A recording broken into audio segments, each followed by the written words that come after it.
Yeah, I mean, mill to mill is taken off. I mean, our relationships, our subject matter expert exchanges, nation labs that the Center for Hemispheric Defense run. I mean, we ran one in June with Sedena. We ran one previous fall with Samar. We're going to run another one with Samar. We're talking about running another one with Sedena, and that's an interagency, tabletop exercise. Key leader exchanges at the national level. General Caldwell hosted their regional commanders, I think with 10 of our 3 stars from Army staff and command levels. So professional exchanges are really, have taken, the last year, I've been at Army North just over a year, have soared. And it's a good dialogue, it's a good exchange because it's truly professional. They're giving as much as we're giving in the dialogues and the exchanges. And exchange of techniques on how do you plan and how do you think deep have been going on. And we anticipate that will continue into next year. And really it's about moving it down from the highest levels to get it down to now, the lieutenant colonel major levels, because they're the next bench, they're the next leaders. And develop that relationship. We'd like to get the MPEP program going, which was an exchange. At one time we had U.S. instructors at their academies and Mexican instructors at our academies. I had that down at the lowest level when I was in brigade command, where I had a Dutch officer in my unit, and I sent an officer to the Dutch unit. And for 2 years, he was a member of my staff, and my guy was a member of their staff. And that was probably the best exchange possibly you could have, because he brought his experience, he learned mine, he left some of his with us because we adopted some of their ways of doing things. He literally was my training officer. He built my training plan, he did my training evaluations, and then he took back to the Dutch Air Force, really, because he was a Patriot guy, our TTPs and our doctrine of how we did things. And that really builds, the professionalism to the next level, and it's the exchange. So I think that's, that may be a deep goal.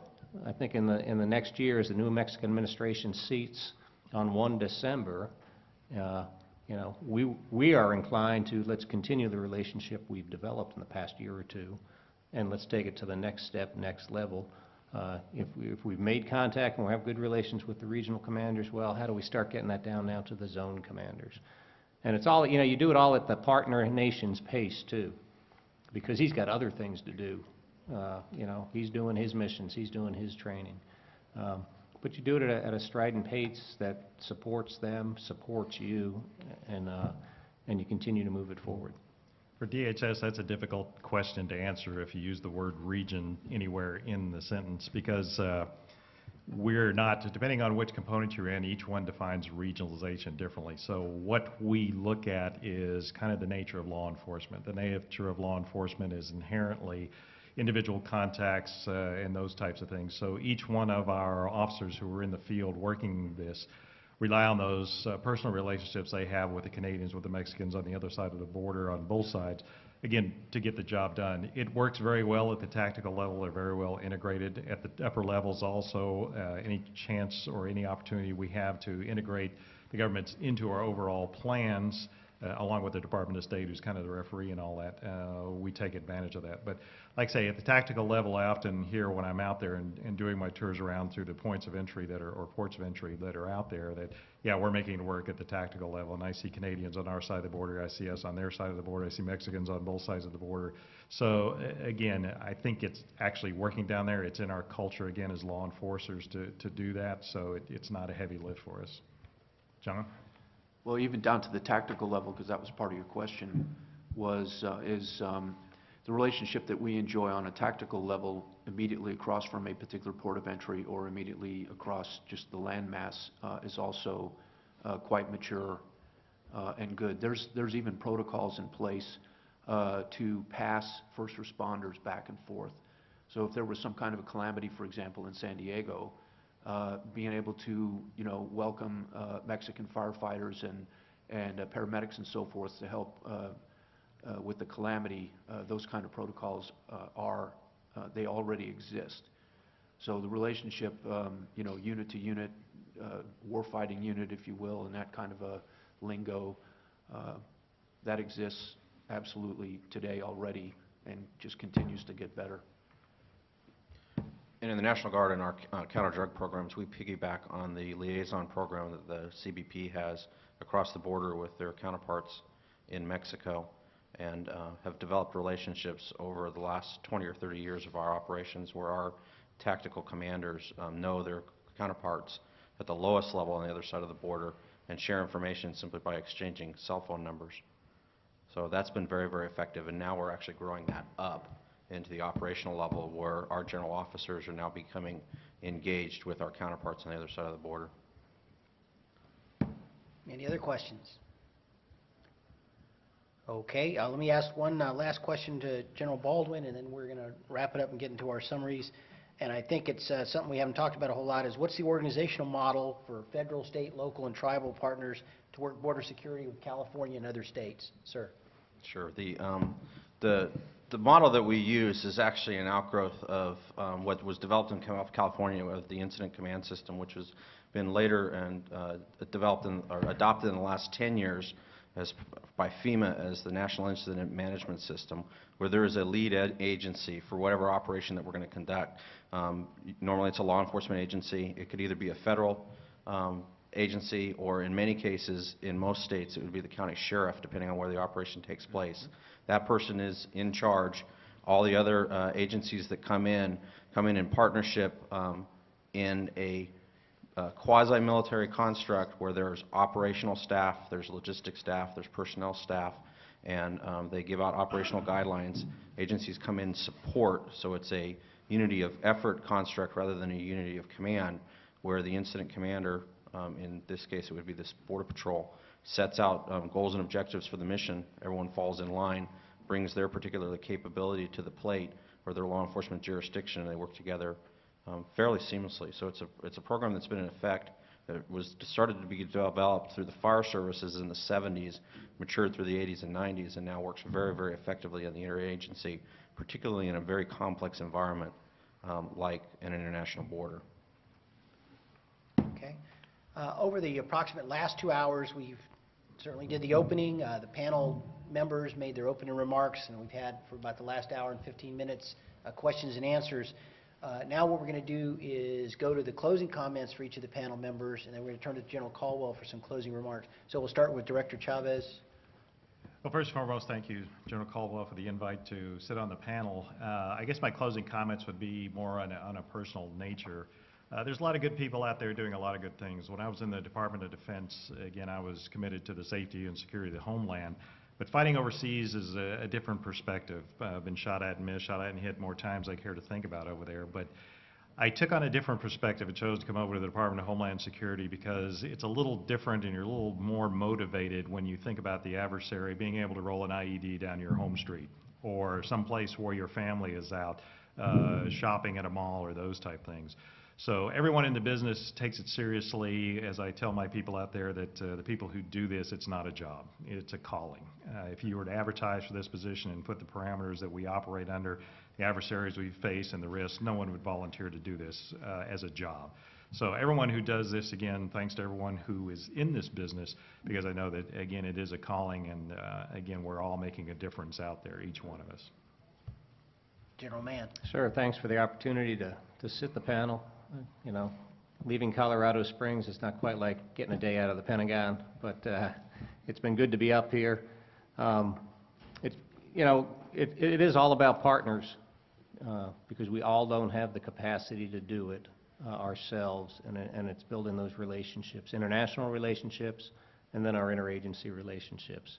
And it's ultimately about making sure our home and our neighbor's home, and whether you say that is the guy down the street or the guy on the other side of the international boundary, are secure and moving forward in the future together.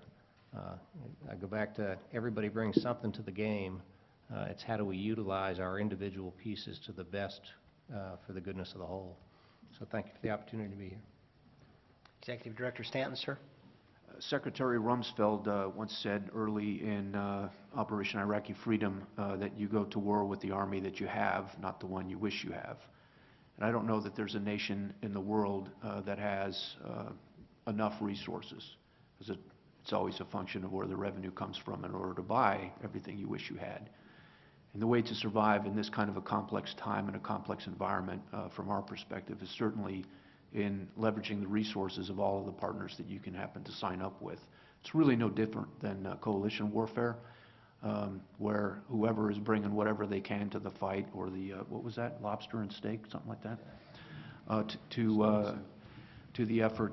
It absolutely becomes a who has what, who can help me in this battle space, what kind of return on investment can they get, and you know, how can we do this internationally and domestically in the most synergistic manner possible. Thank you, sir, for the invite. It was a distinct pleasure. General Baldwin, sir. Thank you, sir, again for the invitation. Over the last 30 years that I spent in the California National Guard and being very closely associated with our counter-drug program and our interagency operations, during that period I've seen this tremendous sea change in the level of cooperation and integration amongst not only the components of the DoD, but with our interagency partners. When we first got into this business a couple of decades ago, there was a lot of suspicion and mistrust. The law enforcement guys didn't trust the military didn't understand the law enforcement. The components of the Army were at odds with each other. It was very competitive, and it was not ideal. We overcame it then because we had tremendous resources, so we were just able to outspend our way past all of our misunderstandings and disagreements. Well, now, happily, as we enter into a fiscally constrained environment, we've overcome all of that. And if you listen to the problems that we're trying to address here today, they are unheard of marginal problems that would have existed 20 years ago. But the fact that we're now able to focus on things like interoperable communications, advancing partnerships and relationships, shifting our focuses is indicative of the continuing maturation of the partnerships that we enjoy that are key to success on both sides of the border if we're going to secure our border and solve these problems. I think what you can see here, there's an old saying, you can't surge relationships. And you can see that the strong partnerships we've been developing and we continue to enhance. So if everyone would join me in a round of applause for our panel.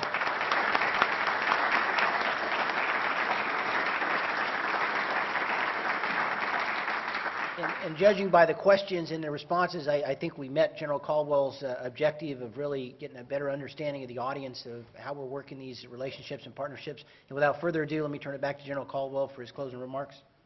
No, Chris, if I could just say thanks to you, too, for serving as our moderator today. And I appreciate DHS giving you over, making you available so that we could do this. So, if you all would do. Thanks, Chris.